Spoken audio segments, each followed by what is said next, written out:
Hello guys, मैं तुम सबके लिए लेकर आ चुका हूँ my hero academy final season का एपिसोड नंबर 2 और ये भी काफी ज्यादा मजेदार होने वाला है, तो इसे पूरा जरूर देखना। लेकिन गाइस उससे पहले 78% लोगों ने चैनल को सब्सक्राइब नहीं किया है, तो उसको भी जरूर कर लेना। तो अब ज्यादा देरी ना करते हुए स्टार्ट करते हैं। Let's get started.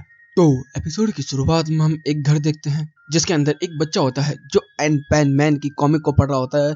बहुत ही कम लोग होंगे जो एंड पैन मैन को जानते होंगे, जो आज की जनरेशन के एनिमे देखने वाले होंगे तो वो तो बिल्कुल भी नहीं जानते होंगे। ये हमारे चाइल्डहुड में आने वाला एक रियल में एनिमेशन शो था, और जो ये बच्चा होता है जो इसको पढ़ रहा होता है वो होता है ऑल माइट। और फिर हम लोग देखते हैं कि ऑल माइट बड़ा हो चुका होता है और वो चलता हुआ जा रहा होता है एक गार्डन के अंदर। वहां पर अंधेरा हो जाता है और तभी वहां पर कुछ लाइटें जो होती हैं वो चमकनी स्टार्ट हो जाती हैं, और उनमें से एक लाइट को ऑल माइट जो होता है वो उठा लेता है। सीन बदलता है, हम लोग देखते हैं कि हम बैटल में वापस आ चुके हैं, जहाँ पर हरक्यूलिस जो होता है वो टूट चुका होता है।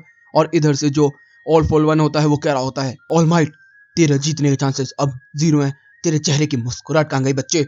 और एक थप्पड़ के अंदर ऑल माइट को उड़ा के रख देता है और फिर उसे खत्म करने के लिए जा रहा होता है और कह रहा होता है कि जैसे तूने मुझे तबाह किया, मैं आज तुझे तबाह करके रख दूंगा।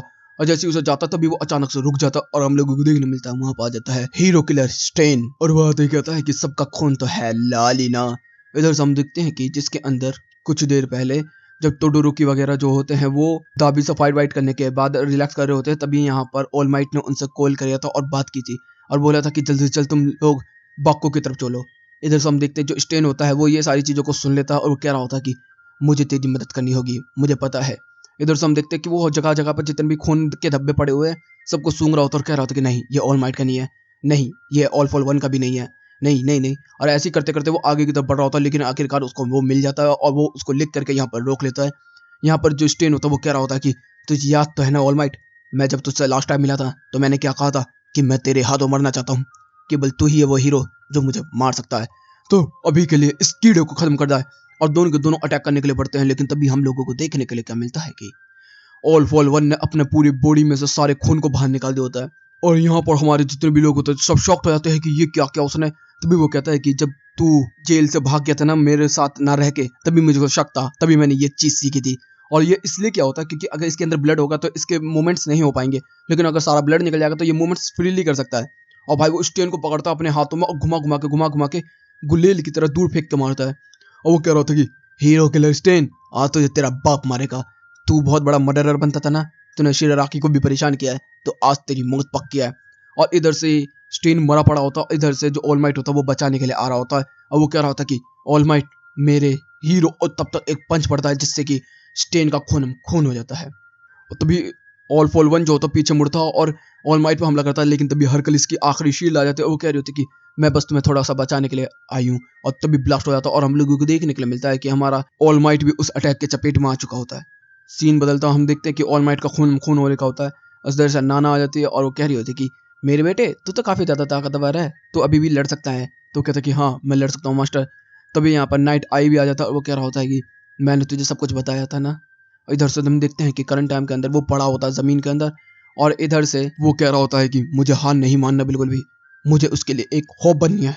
देखू मैं तेरे लिए एक होप बन के रहूंगा, किसी भी तरीके से मैं इसको रोकूंगा। और हम लोग देखते इधर से रगड़ रगड़ के ये जा रहा होता है और कह रहा होता कि ओए ऑल फॉर वन, आ मेरे से भिड़ ले, औकात है तेरी। इधर से हम लोग को देखने मिलता है कि यूएई के अंदर जो कॉफिन होता है इसके अंदर टोगा जो होता वो पूरा का पूरा वेपराइज होना स्टार्ट हो चुका होता है, और धीरे धीरे कर कॉफिन जो होता है वो ठीक होने स्टार्ट हो जाता है, वो स्टेबल हो रहा होता है। लेकिन हम देखते हैं कि इधर से बताया जा रहा होता है ऑल फॉर वन जो होता है बहुत तेजी से हमारी तरफ भी बढ़ रहा है। इधर से डेकू जो होता है वो शिराकी के हाथ वाथ बांध के अभी भी उसको रोक के रखा हुआ होता है, और बाकी तरफ अलग अलग जगह पर लड़ाइयाँ चली रही होती है, जिसके अंदर जो प्लान बनाने वाला बंदा होता है वो कह रहा होता है कि हमारा सारा प्लान चौपट हो गया, हमने कितनी मुश्किल से सारे विलन्स को अलग किया था, लेकिन अब सब लोग एक ही तरफ बढ़ रहे हैं। इधर से वो कह रहा होता है ऑल फॉर वन की शिराकी, बस जल्दी जल्दी मैं तेरे पास आने वाला हूँ और मैं तुझे इतना ताकतवर बना दूंगा कि तू मेरे से भी ज्यादा आगे निकल जाएगा, लेकिन रहूंगा तो मैं ही तेरे अंदर। और वो उसको कंट्रोल करने के लिए दूर से ही उसके अंदर से अपना आधा हाफ निकालने की कोशिश करता है, लेकिन शिराराकी जो होता है वो उसको गप्च कर लेता है और कहता है कि मैं तेरे से कमजोर नहीं हूँ, ठीक है ना, समझा। तो कहते हैं कि हाँ मैं समझ गया मेरे बच्चे। इधर से ऑल माइट कहता है आजा।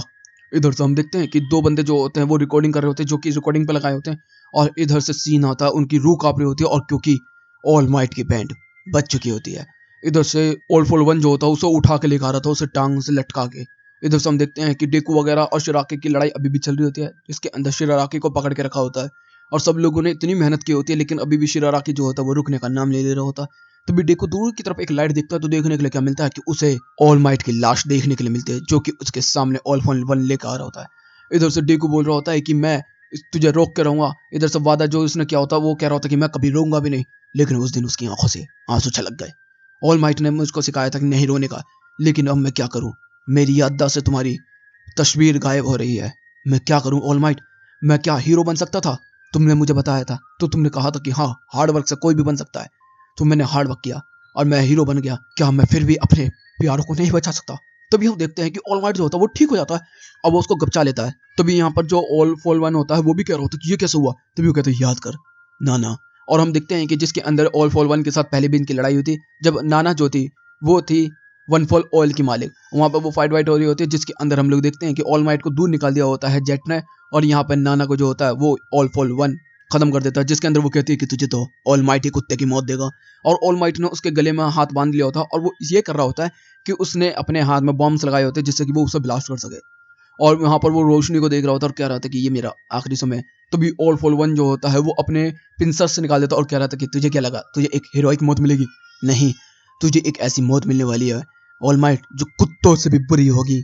और हम लोगों को देखने मिलता है कि यूए कॉफिन जो होता है वो गिर रहा होता है, तभी उसके ऊपर एक अटैक हो जाता है। और वो क्या होता है ऑल फॉर वन ने, और वो कहता है कि अच्छा रिफ्लेक्शन से बता लिया, अच्छा नोबी तू बता रहा है, इनको देखते हैं तो कितना ताकतवर है। तभी यहाँ पर स्टार फोर्स भी आ जाती है और हम लोग देखते हैं कि वो कह रहे होते हैं कि हमें अटैक करना होगा ऑल माइट की फिक्र बिना किए। तो यहाँ पर वो कह रहे होते हैं कि चलो ठीक है, लेकिन जो ऑल फॉर वन होता है वो एक झटके में सबको खत्म करके रख देता है। और सबसे बेहतरीन सीन तो ये है जिसके अंदर डेको अभी भी पकड़ा हुआ, और फिर पूरी दुनिया में से हम अलग अलग जगह के, अलग अलग लोकेशन के, अलग अलग नस्ल, अलग अलग जगह के, कंट्री के लोग देखने मिलते हैं जो कि ऑल माइट को धीरे धीरे करके मरता हुआ देख रहे हैं। सबकी होप खत्म हो रही होती है, और इधर से सब लोग कह रहे होते हैं कि ऑल माइट नहीं। इधर से ऑल फॉर वन कहता है कि सिंबल ऑफ पीस और सिंबल ऑफ होप खत्म हुआ, और उसको पकड़ के दो हिस्से में बांटना शुरू कर देता है। इधर से डेको जो होता है वो रोता रोता बचाने की कोशिश कर रहा होता है, लेकिन तभी हम देखते हैं कि दूर जगह पे एक जगह बहुत बड़ा ब्लास्ट होता है, बूम। सबकी नजर उसकी तरफ ही जाती है, और हम देखते हैं कांचान निकल के यहाँ पर आ चुका होता है। वो कह रहा होता है कि ये क्या हो रहा है यहाँ पर बताया जा रहा होता है कि द एंड ऑफ एरा। इधर से हम देखते हैं कि जो ऑल माइट होता है जो पाथ में देख रहा होता है, जहाँ पर वो लाइट मिली थी वहां पर दो बच्चे भी थे। वो था कांचन और डेको, जिन्होंने दो लाइट चुरा ली थी, और वो थी ऑल माइट के कार्ड्स। और हम लोग देखते हैं कि वो दोनों कार्ड्स हवा में उड़ते हैं, और फिर आता एंड, और वो कार्ड वापस आता है, और हम देखते कांचन के हाथ में द बिगिनिंग। कांचन इधर से खड़े होकर देख रहा होता है, और डेको उसकी तरफ देख रहा होता है, और कांचन कहते हैं ये सब क्या है? इधर से वो कहता है कांचन, और आगे में लिखा होता है the end of and era and the beginning. और यहीं पे इस चिल मूवमेंट के साथ ये एपिसोड भी खत्म होता है। तो गाइस अगला एपिसोड बहुत ज्यादा मजेदार होने वाला है। तो गाइस वीडियो अच्छी लगी तो वीडियो को लाइक कर देना, चैनल को सब्सक्राइब कर देना, कमेंट बॉक्स में अपनी प्यारी प्यारी बातें कर देना। Okay guys, bye bye, thank you for watching.